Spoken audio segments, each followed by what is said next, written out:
tinggal diangkat di sekolahnya masing-masing. Itu tadi yang Bapak dari Kalimantan ya. Bapak bertanya, nggak usah dites lagi. Nah,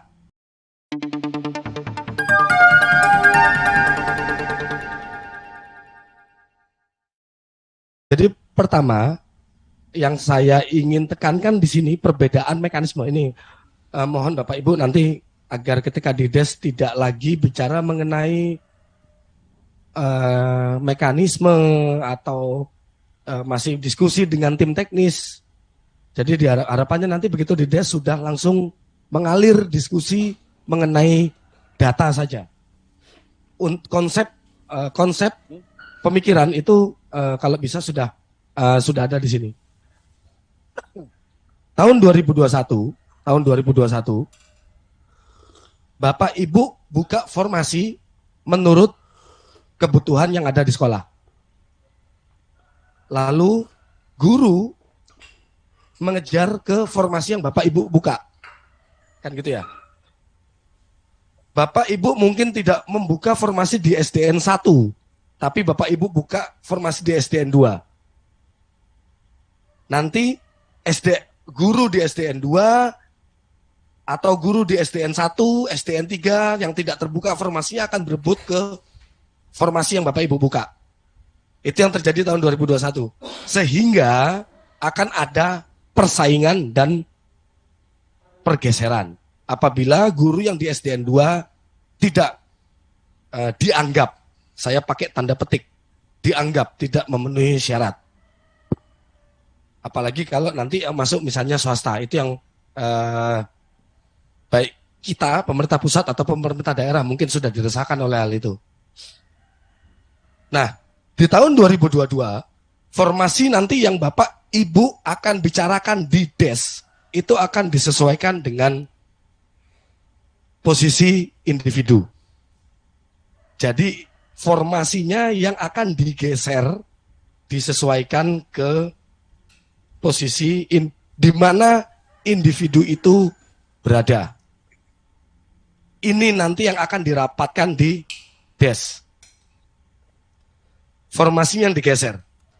Saya masih menganggap formasi masih kuota ya. Masih kuota, Bapak Ibu kemarin 2021 berapa, 2022 berapa, Bapak Ibu punya berapa, anggap misalnya Bapak Ibu punya 10 itu tadinya ada di SD 1, 3, 5, 7 begitu. Tapi ternyata yang passing grade ada di SDN 2, 4, 6, 8. Berarti formasi itu akan diubah ke individu tempat di mana dia bekerja. Ini clear ya. Jadi di DES nanti tinggal bicara mengenai formasi. Distribusi formasi. Distribusinya.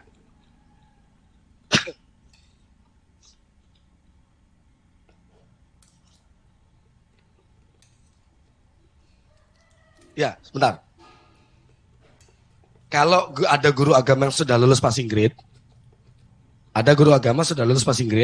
dia mengajar di SDN 5 atau di SMA 6, ya nanti seandainya dia memang Bapak punya kuota, formasinya itu ditempatkan menjadi agama. Itu yang tadi dibilang Pak Suryo, 193.000 guru yang sudah lulus passing grade, itu termasuk guru agama, kuotanya pun akan disebar sesuai dengan tempat di mana guru lulus passing grade itu bekerja, termasuk guru agama.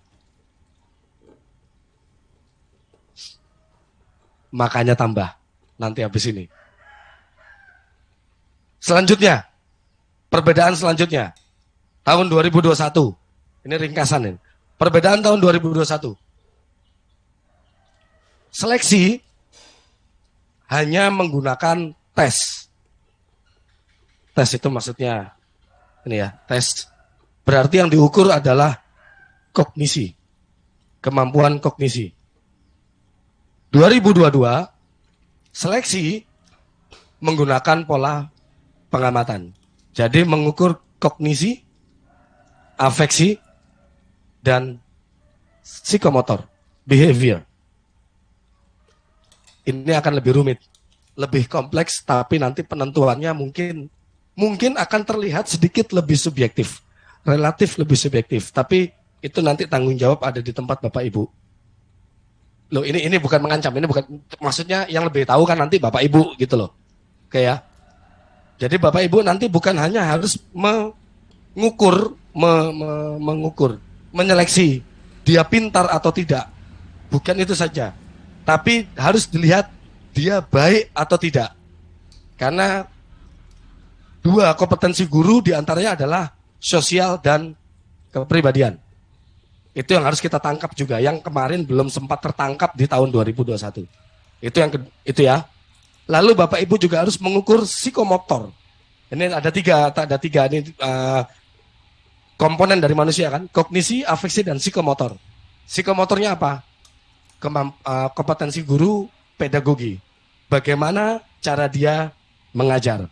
Itu diukur dari psikomotor. Itu yang nanti Bapak Ibu akan lakukan. Lebih enak toh? Syaratnya yang tadi pengukuran 4 tadi, kognisi, afeksi, dan psikomotor dapat Bapak Ibu lakukan ketika yang lulus passing grade tahun 2021 sudah ditempatkan semua. Jika yang lulus passing grade belum ditempatkan semua, maka Bapak Ibu tidak berkesempatan untuk mengukur guru kognisi, afeksi, dan psikomotor. Tadi pesan saya berarti rugi. Inilah kerugian yang akan terjadi. Nanti di DES ada dari Dikbud, ada dari Kemenpan. Jika Bapak Ibu ingin bergerak juga ke pengamatan observasi, kognisi, afeksi, dan psikomotor, Bapak Ibu tinggal pilih. Tinggal pilih, bukan cuma milih ya, nanti tetap ada instrumennya. Cuma nanti yang ngisi instrumen nanti ya tetap tim dari pemerintah daerah. Jika Bapak Ibu ingin mengisi itu, maka selesaikan dulu passing grade-nya. Ya tentu saja dengan memperbanyak formasi. Next slide. Ini tadi yang dikatakan, yang sudah dikatakan oleh Pak Suryo, tahun 2022 ada 3 mekanisme. Tiga mekanisme ini bersifat sequence, bukan paralel, sequence. Satu dulu, passing grade habis. Jika masih ada kuota formasi, masuk kedua. Seleksi di sini tertulis kesesuaian verifikasi. Itu di Indonesia kan kesesuaian verifikasi. Menurut bahasa, kalau saya bilang pendeknya observasi. Kapan bisa observasi yang kedua? Jika yang satu selesai. Jika yang satu belum selesai, jangan harap bisa yang kedua. Jika yang kedua masih ada sisa formasi, bisa masuk yang ketiga. Seleksi tes. Tapi saya rasa mungkin Bapak Ibu semua ada yang berhenti di satu, ada yang lanjut ke yang kedua. Mudah-mudahan banyak lanjut yang kedua. Namun faktanya, coba next slide. Ini tadi Bapak Ibu punya sisa formasi tahun 2021 yang sudah dibuka, yang sudah diusulkan kemarin, namun belum ada penempatan. Sisa formasi itu masih bolong di sekolah. Ya, kan ada yang usulnya 100, yang baru ditempatkan 80, berarti masih ada sisa 20. 20 itu sudah terdistribusi di sekolah yang Bapak usulkan pada tahun 2021. Kan begitu tadi. Ya, waktu itu. Terus slide. Terus kemarin Bapak Ibu sudah mengusulkan formasi kembali untuk tahun 2022. Ketika itu Bapak Ibu sudah mengusulkan sekolah mana yang akan dibuka formasi selanjutnya tahun 2022. Apabila sisa formasi tahun 2021 saya tambahkan dengan formasi tahun 2022, formasi ini saya gabungkan antara sisa formasi 2021 dan usulan Bapak Ibu kemarin tahun 2022. Lalu saya bandingkan dengan guru-guru yang lulus passing grade, maka hasilnya next slide.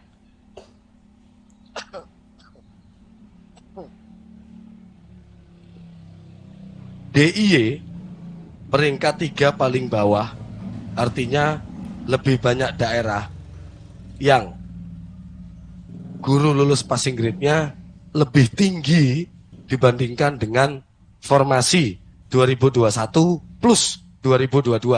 Artinya 5 daerah di Jogja ini berhenti di tahap 1. Dia tidak akan bisa melakukan tahap 2. Jika di DES nanti Bapak Ibu tidak menambah formasi. Jika di DES nanti Bapak Ibu ketemu dengan Kemenpan tidak menambah formasi, berarti 5 daerah di Jogja akan berhenti di tahap 1. Sisanya satu ini aman atau tidak aman ini? Ini warnanya enggak ini. Sisanya 1 daerah di Jogja mungkin akan bisa masuk ke tahap kedua, observasi. Untuk Jawa Tengah hanya ada 4 daerah yang dapat melanjutkan sampai dengan observasi. 4 daerah di Jawa Tengah itu bisa menunjuk nanti guru-guru mana yang mau diangkat selanjutnya. Bukan kita nanti yang akan melakukan tes seleksi. Nanti Bapak Ibu yang melakukan pengamatan, Bapak Ibu yang melakukan Bapak Ibu yang nanti akan melakukan tes seleksi observasi. Saya bukan bilang tes, saya bilang seleksi. Nanti akan saya jelaskan apa perbedaan seleksi dengan tes. Lalu Kalimantan turutan mana? Kaltara Kalimantan Tengah. Itu ada di urutan atas, itu ada hijau. Itu udah sangat banyak yang dapat dilakukan untuk observasi. Saya ucapkan selamat untuk Kalimantan Tengah dan apa nih? Kalimantan Tengah, Kalimantan Utara. Kita akan undang lagi nanti untuk koordinasi observasi. Ya, jadi untuk yang koordinasi saat ini, kita bicara untuk yang tahap 1 dulu. Jika masih ada sisa formasi, nanti yang tahap 2 akan kita undang kembali. Bagaimana kita nanti akan melakukan observasi. Kalimantan Timur juga masih ada 2 daerah bisa melakukan observasi. Kalimantan Selatan masih ada 1 daerah. Yang merah-merah itu artinya guru yang lulus passing grade itu masih jauh lebih banyak dibandingkan dengan kuota formasi yang Bapak Ibu miliki. Semakin hijau, berarti kuota formasinya jauh lebih banyak dibandingkan guru yang lulus passing grade. Kalbar. Mana? Oh iya, 4 daerah bisa. Oh, bukan 4 tambah 4 yang kuning itu. Jadi ada 8 daerah yang dapat melakukan observasi. Nanti akan saya jelaskan. Next slide.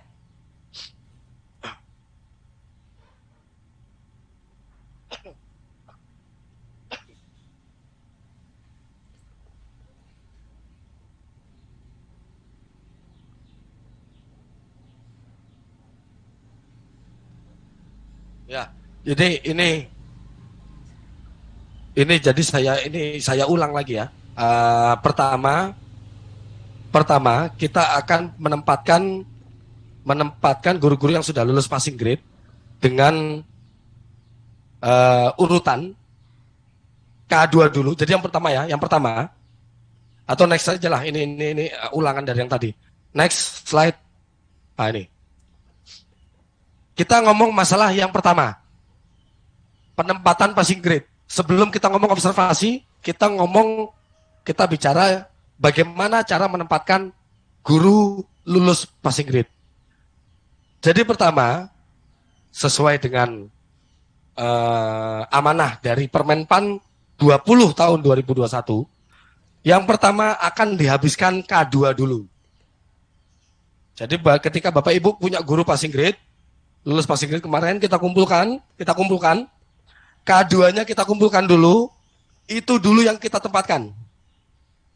Itu dulu yang kita tempatkan. Sesuai dengan sekolahnya masing-masing. Nanti bagaimana? Nanti gimana kalau dia nggak ada di sekolahnya? Nanti kita bahas. Setelah K2 selesai, baru honorer negeri. Begitu honorer negeri selesai, baru lulusan PPG. Setelah itu baru swasta.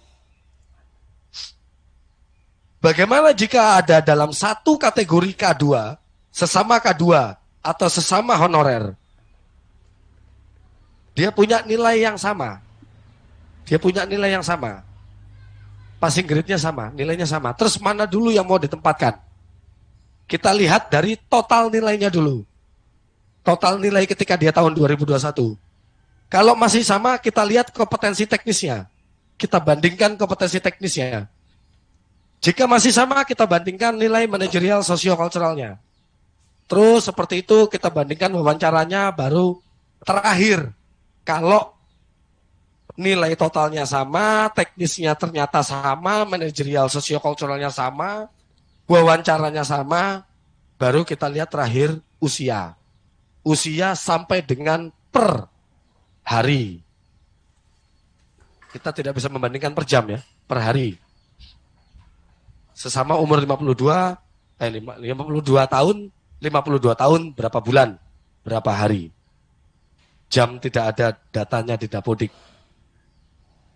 Next. Nah, ini. Misalnya, Bapak Ibu punya 2 kuota formasi. Entah itu sisa formasi tahun 2021 ditambah 2022. Bapak Ibu punya 2 formasi misalnya. 2 formasi itu saat ini itu terkunci di sekolah A. Terkunci di sekolah A. Tapi sekolah A itu tidak ada guru yang lulus passing grade. Guru yang lulus passing grade justru ada di sekolah B dan sekolah C. Tapi ternyata Bapak Ibu tidak buka formasi di sekolah B dan sekolah C. Kalau tahun 2021, guru yang ada di sekolah B dan sekolah C itu pasti akan pindah ke sekolah A. Lalu guru yang ada di sekolah A menunggu garis tangan apakah dia bisa diterima di sekolah B. Kalau kepala sekolahnya menerima, atau justru kepala sekolah di sekolah B ngambil honorer baru, kan bisa saja. Yang kita lakukan di tahun 2022 ini adalah nanti di des nanti adalah ya kita akan memindahkan formasi pertama ke sekolah B. Terus formasi yang kedua kita pindahkan ke sekolah C. Sehingga nanti guru-guru yang ada yang lulus passing grade sekolah B dan sekolah C tinggal diangkat di sekolahnya masing-masing. Itu tadi yang Bapak dari Kalimantan ya. Bapak bertanya, nggak usah dites lagi. Nah, inilah maksud dari Permenpan tahun 2020. Guru lulus passing grade itu sebetulnya sudah melampaui nilai ambang batas. Kami itu maksudnya Dikbud, Kemenpan, BKN, semua pansel ya, Panselnas itu sudah sepakat, mereka tidak perlu lagi dites. Karena mereka sebetulnya sudah memiliki kognisi yang lebih tinggi dibanding nilai ambang batas. Tinggal penempatannya saja. Nah, sehingga nanti Bapak Ibu koordinasi di des nanti dengan tim teknis, tinggal memindahkan formasi dan tinggal mengangkat guru yang lulus passing grade yang ada di sekolah B dan sekolah C.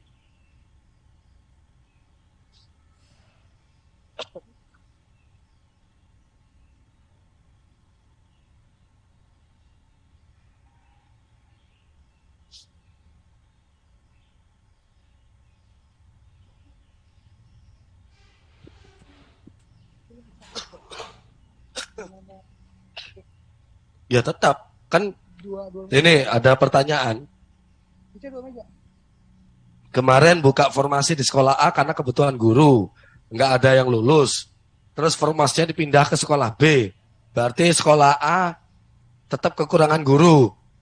Lah kan Bapak Ibu kemarin saya minta 1 juta cuman ngusulin 500.000. Artinya yang Bapak Ibu usulkan kemarin kan memang tidak sesuai, belum memenuhi kebutuhan seluruh sekolah. Ya, apakah tetap kosong? Ya tetap kosong sekarang. Nanti di DES tinggal dibahas, mau nambah atau enggak. Nambah enggak? Nambah, oke. Ini harusnya Kemenpan sudah tutup formasi saat ini. Tapi kalau Bapak Ibu mau tambah, ketika di DES nanti, tim Kemenpan sudah berbaik hati akan membuka aplikasi jika Bapak Ibu ingin menambah. Jika tidak, ya sudah, kita tinggal ngomongin penempatannya saja, distribusinya saja. Next slide. Saya berikan lagi ini apa? Apa namanya? Gambaran ya. Ini yang tertera di Permenpan dan nanti akan tertuang juga di Kepdirjen. Kepmendikbud dan Kepdirjen. Kita lihat sekolah A. Perhatikan sekolah A. Perhatikan sekolah A. Itu yang kotak-kotak di atas itu ceritanya kebutuhan. Kebutuhan guru. Kebutuhan guru menurut 24 jam, menurut Permendikbud 16, beban kerja, ya. Kotak-kotak itu ada kebutuhan. Yang hijau itu guru ASN. Kita udah nggak otak-atik lagi yang hijau. Yang kuning itu ada guru non-ASN.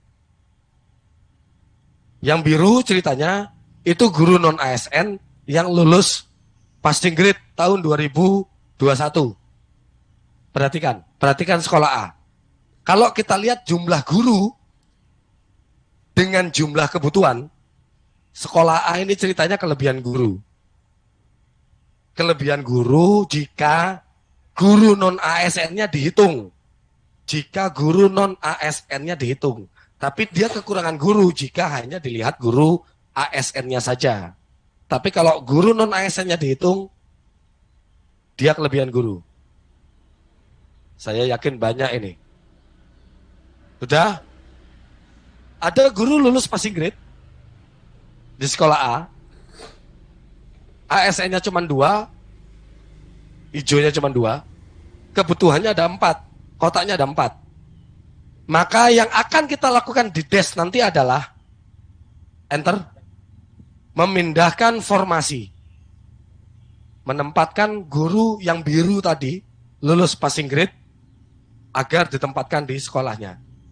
Sehingga nanti guru lulus passing grade di sekolah A akan menjadi guru ASN. Warnanya akan menjadi hijau. Jadi sekolah A nanti punya 3 guru ASN dari 4 kebutuhan. Guru non ASN-nya nggak saya urus di sini ya. Ini yang kita bicarakan di sini tahap 1 ini adalah passing grade dulu. Passing grade dulu. Untuk B, perhatikan sekolah B. Ceritanya dibutuhkan guru IPA misalnya. Guru IPA di sekolah B ada 3. Kebutuhannya 3. Tapi sudah ada 2 guru ASN. Sudah ada 2 guru yang berwarna hijau. Oke ya, ada 2 guru warna hijau. Kebutuhannya 3. Berarti kan 1 kebutuhan lagi bisa diangkat dari guru yang lulus passing grade. Tapi ternyata guru yang lulus passing grade di sekolah B itu ada 2 guru IPA-nya. Warna biru ini ada 2. Maka apa yang akan kita lakukan di DES nanti? Pertama, enter, kebutuhan 1 akan ditempatkan di akan diperuntukkan bagi guru passing grade IPA yang nilainya lebih tinggi. Yang nilainya lebih tinggi, itu yang kita utamakan. Kebutuhannya taruh di individu yang nilainya lebih tinggi. Terus satu lagi gimana? Yang guru lulus passing grade, tapi nggak ada kebutuhan di sekolahnya. Warna biru ini. Enter, kita taruh dulu di keranjang. Iya, enggak. Kita taruh dulu di keranjang. Ini kalau bahasa cloud ini, bahasanya orang sistem ini. Orang IT itu ngomongnya cloud. Saya bicara keranjang, itu aja dulu. Kita taruh dulu di keranjang. Lalu kita lihat sekolah C. Kejadiannya sama. Kebutuhannya 3, sudah ada 2 guru ASN. Enter. Kita berikan formasi ke individu yang memiliki nilai lebih tinggi, lalu orang kedua kita masukkan ke keranjang. Oke. Kita punya dua keranjang, kita punya 2 orang dalam satu keranjang. Lalu kita lihat sekolah lain ada yang kekurangan guru IPA apa enggak? Sekolah lain ada yang kekurangan guru IPA atau tidak? Dalam daerahnya, masing-masing daerah ya. Masing-masing daerah Bapak Ibu. Di masing-masing daerah Bapak Ibu. Oke? Lalu kita urutkan. Mana yang tertinggi? Nah, yang tertinggi yang ini, peringkat 1, ini ada peringkat 2 di dalam keranjang. Yang peringkat 1 akan kita berikan ke sekolah yang memiliki kebutuhan guru yang lebih sedikit. Memiliki kebutuhan guru yang lebih sedikit. Lebih sedikit kenapa? Kita lihat sekolah yang kebutuhan guru tadi yang di atas. Kebutuhannya 5. Kebutuhannya 5, orangnya 4. Berarti kan rasionya, keberadaannya kan 4/5. Itu kekurangan gurunya kan berarti kan sedikit. Rasio kekurangan gurunya sedikit. Bandingkan dengan yang bawah. Kebutuhannya 5, adanya 2. Berarti kan kekurangannya 3/5. Berarti kekurangannya lebih banyak. Sistem Dapodik tidak memiliki data geografis. Dia cuma punya rasio antara kebutuhan dengan keberadaan guru. Geospasial kita belum meletakkan geospasial yang ada di Dapodik. Kami berasumsi guru yang rasio kekurangannya sedikit, 1/5, itu biasanya lebih mendekati kota administratif dibandingkan dengan rasio yang kekurangannya banyak, 3/5. Sehingga kami membuat draft.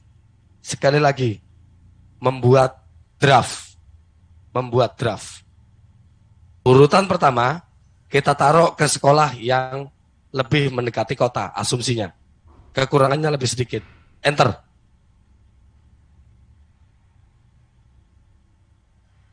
Lalu orang yang kedua, yang nilainya lebih rendah, kita taruh ke daerah yang lebih ujung.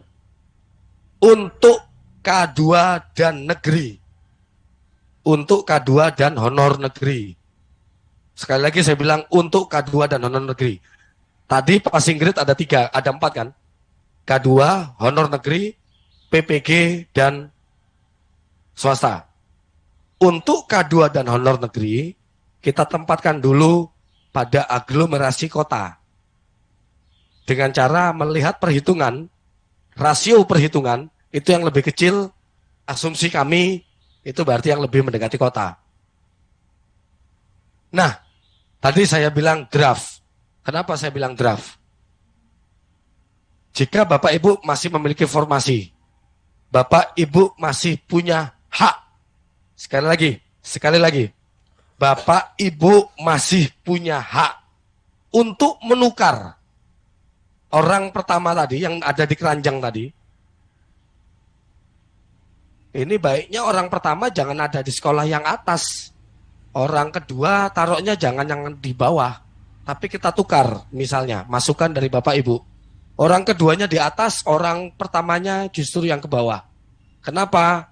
Karena mungkin Bapak Ibu lebih memiliki pertimbangan keluarganya ada yang di sana. Oh, yang ini perempuan, yang ini laki-laki, yang laki-laki aja. Itu terserah dari pemerintah daerah. Tapi kita di DES itu kita sudah punya draft. Siapa kemana? Siapa kemana? Untuk menukar, melukir, merotasi orang yang kita buat draft ini tadi, tetap Bapak Ibu punya kewenangan, punya masukan untuk menukar. Hanya yang di keranjang tadi ya, hanya yang di keranjang tadi. Bapak Ibu tidak bisa menukar orang-orang kejadian yang ada di sekolah A dan sekolah B. Karena sekolah A dan sekolah B itu orangnya memang sudah bekerja di sekolah tersebut. Itu udah nggak usah ditukar-tukar. Karena memang dia sudah ada di situ. Tapi bagi yang dipindahkan, Bapak Ibu punya suara. Nanti di DES. Nanti di meja Bapak Ibu punya suara.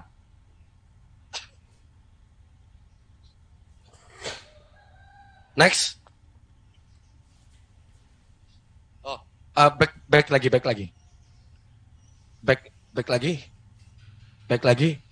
Nah, ini saya ulangi. Tadi kan orang pertama ini kan ditaruhnya ke atas. Ditaruhnya ke sekolah yang ada di atas. Coba next. Nah, di situ ada tulisan. Sepanjang kuota formasi Pemda tersedia. Apabila kuota formasi Bapak Ibu tidak lagi tersedia, seperti yang merah-merah tadi, kan guru passing grade-nya kan lebih banyak dibandingkan kuota yang Bapak Ibu buat. Berarti nggak semua passing grade bisa ditempatkan kan, diangkat kan? Nggak semua guru passing grade bisa diangkat.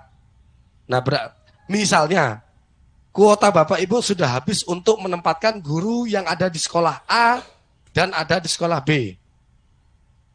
Misalnya, berarti nanti guru passing grade itu akan tinggal di keranjang. Sampai kapan? Sampai Bapak Ibu membuka tambahan formasi. Jadi, what can I do? Saya nggak bisa apa-apa lagi. Saya sudah tidak bisa apa-apa lagi. Kami sudah berusaha untuk berkoordinasi dengan BKN, berkoordinasi dengan Kemenpan. Bisa nggak ya formasinya diubah-ubah? Untuk mereka bilang bisa, itu membutuhkan puasa 7 hari 7 malam. Tapi kalau Bapak Ibu tidak membuka tambahan formasi, ya sudah, kita nggak bisa apa-apa lagi. Kita tidak bisa apa-apa lagi. Dan guru yang ada di keranjang, ketika bertanya ke kita, kenapa teman saya yang di sekolah A diangkat, sekolah B diangkat, sedangkan saya tinggal di keranjang? Jawaban kami ya pasti satu, silakan berkoordinasi dengan daerah. Jika daerah punya formasi, akan kita segera tempatkan. Oke, next. Peringkat apa? Enter. Dia pindah sini ya. Sekali lagi, orang yang kedua pun bisa dipindahkan ke sekolah yang di bawah sepanjang Bapak Ibu punya kuota formasi. Next slide.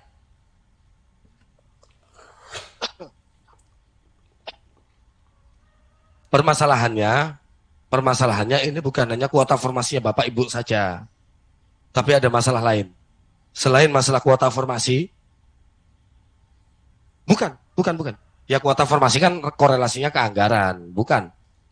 Tapi juga ada permasalahan lain. Contoh mata pelajaran bahasa Inggris. Bapak Ibu itu memiliki guru bahasa Inggris itu kebanyakan. Iya toh. Contoh bahasa Inggris ada lagi TK, TK bahasa Inggris, ekonomi itu kebanyakan. Dan kita semua sudah sepakat kemarin tidak lagi terjadi geser-menggeser guru kan. Kita sepakat untuk tidak lagi terjadi geser-menggeser kan. Oke. Berarti kalau ini kesepakatan kita ya semua ya. Kemarin-kemarin kan juga udah banyak yang demo itu. Saya tergeser. Oke. Berarti yang akan terjadi seperti ini. Walaupun kuota Bapak Ibu banyak, seandainya walaupun kuota Bapak Ibu banyak, masalah kuota kita singkirkan dulu. Seandainya ada.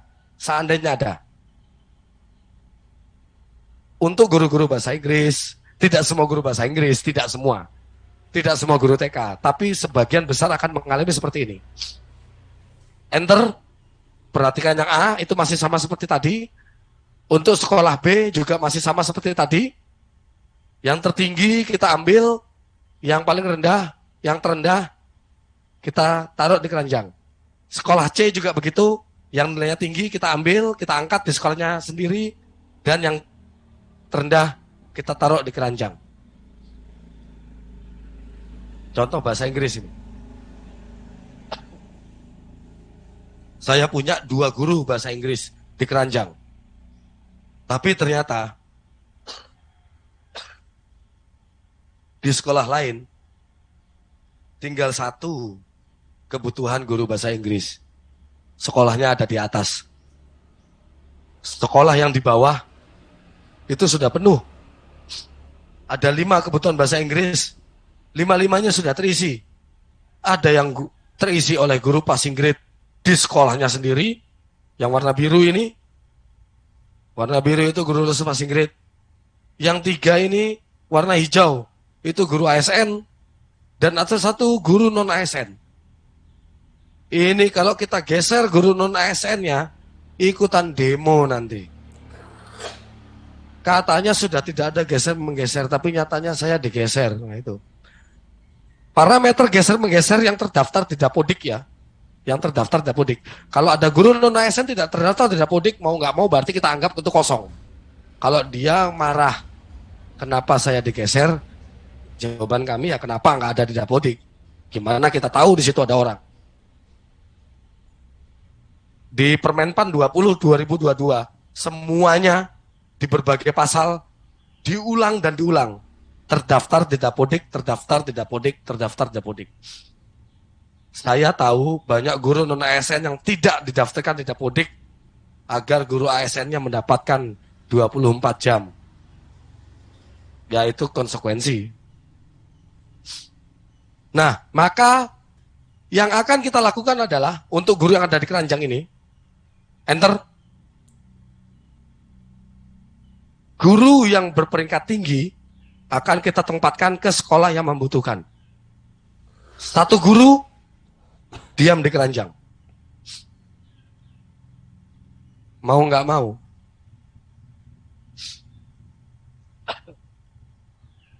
Karena memang sudah tidak ada kebutuhan. Sekali lagi saya bilang, walaupun kuota Bapak Ibu besar sekalipun, makanya tadi saya bilang ada 2 masalah. 1 masalah kuota. Lainnya, walaupun masalah kuota selesai, Bapak Ibu bisa top up kuota sesuai dengan jumlah guru passing grade, namun tetap tidak semua bisa terselesaikan. Karena ada guru-guru yang memang berlebih.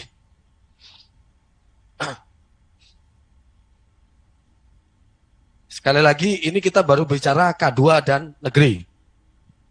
Next slide. Terus bagaimana dengan PPG dan swasta? PPG dan swasta itu kan tidak ada domisilinya di sekolah negeri saat ini. Kan tidak ada. Berarti mereka secara otomatis langsung ditaruh di keranjang. Langsung ditaruh di keranjang. Domisilinya kan mereka di swasta, sedangkan kita kan tidak menghitung kebutuhan di swasta.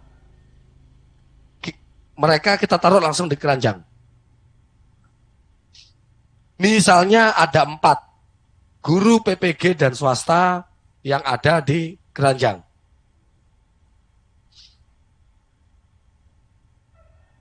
Nah, kita buat peringkat 1, 2, 3, 4. Kita buat peringkat 1, 2, 3, 4. Nah, lalu penempatannya, kalau tadi untuk K2 dan honorer negeri, kita carikan ke yang lebih dekat dulu aglomerasinya. Artinya rasio kebutuhannya, rasio kekurangannya itu kecil. Rasio kekurangannya yang kecil, itu kita tempatkan dulu. Baru yang rasio kekurangannya besar-besar. Biasanya kalau rasio kekurangan besar-besar kan ada di ujung daerah itu kan. Nah, khusus untuk PPG dan swasta, penempatan pertamanya ada di rasio kekurangan yang terbesar. Dibalik, rasio kekurangan yang terbesar. Dibalik. Ada 2 sekolah. Kekurangan pertama rasionya 1/5.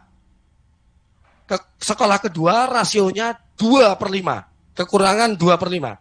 Berarti yang akan kita utamakan adalah yang 2/5 terlebih dahulu. Menurut aturan Juknis ya. 2/5 terlebih dahulu. Berarti yang peringkat 1 masuk ke enter. Masuk ke sekolah yang membutuhkan. Masih ada kebutuhan. Kita taruh untuk yang peringkat kedua. Lalu di sekolah satunya juga masih ada kebutuhan. Maka peringkat 3 kita taruh ke sekolah yang membutuhkan. Sisanya 1 orang harus tetap diam di keranjang karena penuh.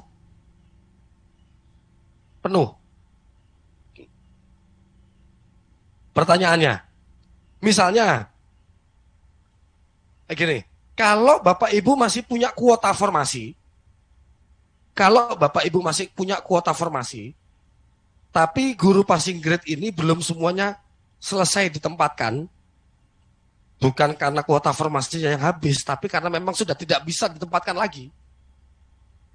Udah nggak bisa lagi diapa-apain. Bahasa Inggris, TK, misalnya seperti itu. Tapi Bapak Ibu masih punya sisa kuota formasi.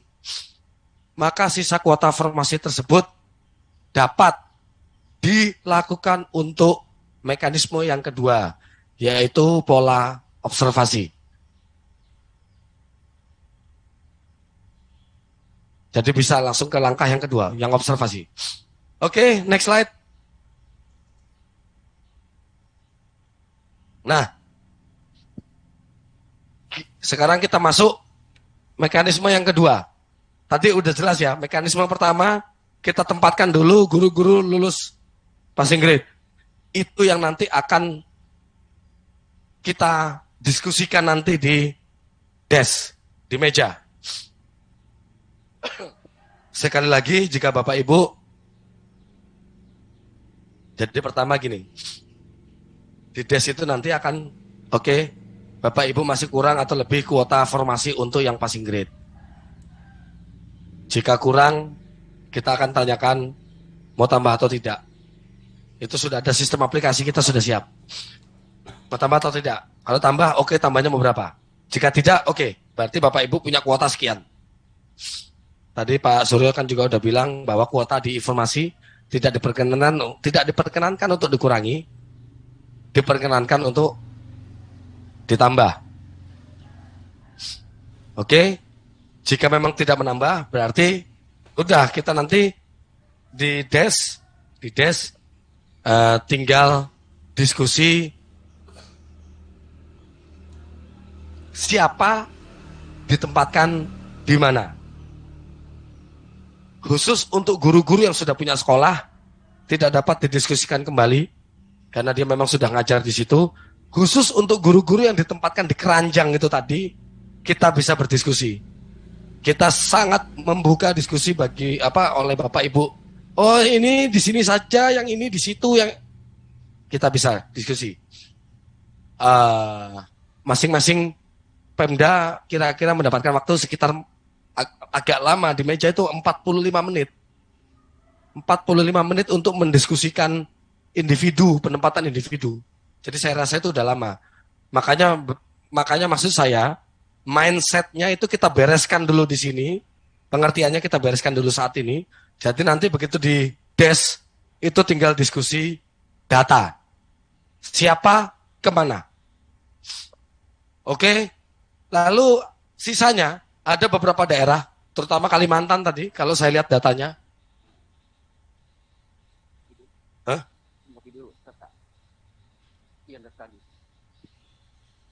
Atau sebentar, habisin. Kalimantan tadi banyak yang memiliki kesempatan untuk masuk ke ranah mekanisme yang kedua. Ranah mekanisme kedua itu bahasa saya observasi.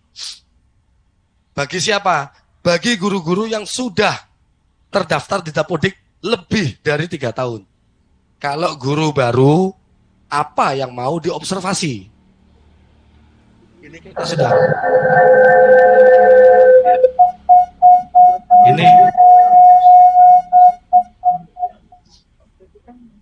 Ini kita sudah.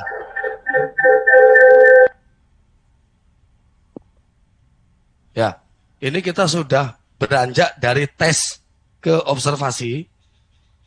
Namun tetap, kalau memang mau diamati, berarti adalah individu-individu yang memang sudah lama bekerja di situ. Apa yang mau kita amati jika itu adalah individu baru? Di dalam mekanisme nanti, kualifikasi, kompetensi teknis, ranah yang kedua, kompetensi teknis itu nanti kita harus memperhatikan profesional, pedagogik, sosial, dan kepribadian. Instrumen tesnya nanti akan kita berikan setelah rakor ini. Yang kedua, untuk kinerja, kita lihat bagaimana orientasi pelayanannya, bagaimana komitmennya. Ini indikator-indikator penilaiannya. Komitmen, inisiatif kinerja, dan kerjasama. Selanjutnya, background check, bagaimana dia narkoba, apa segala macam itu. Enggak. Slide-nya kenapa hilang?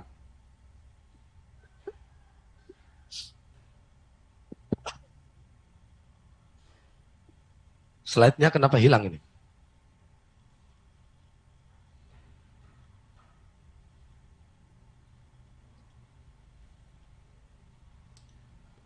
Ini kita lanjut dulu observasi atau Bapak Ibu mau break kopi dulu? Break dulu ya. Setelah break nanti kita lanjut untuk mengenai observasi ya. Baik. Terima kasih Mas Dika. Kita upload dulu untuk Mas Dika nih. Luar biasa.